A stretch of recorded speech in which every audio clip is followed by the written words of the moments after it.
আসসালামু আলাইকুম।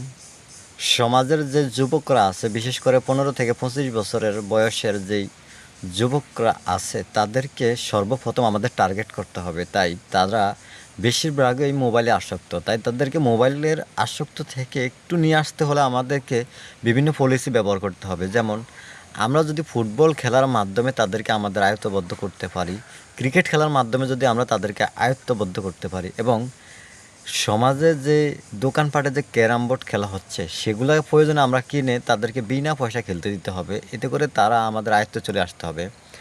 আর পাশাপাশি তাদের চাহিদা অনুযায়ী তাদেরকে কখনো জার্সি দিতে হবে, প্যান্ট দিতে হবে বা তাদের যে কোনো কাজে কর্মে মত বিনিময় করতে হবে। প্রয়োজনে তাদেরকে জিম সেন্টার তৈরি করে দিতে হবে। এতে করে সমাজের যেই যুবকরা আছে ১৫ থেকে ২৫ বছর বয়স পর্যন্ত তাদেরকে আপনার আয়ত্তে চলে নিয়ে আসতে হবে।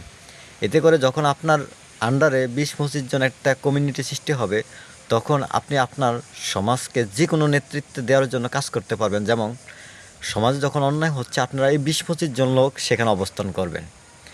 একটা জিনিস মাথায় রাখবেন যে একতাই শক্তি, একতাই বল, আর একতাই করতে পারে বিশ্বজয়।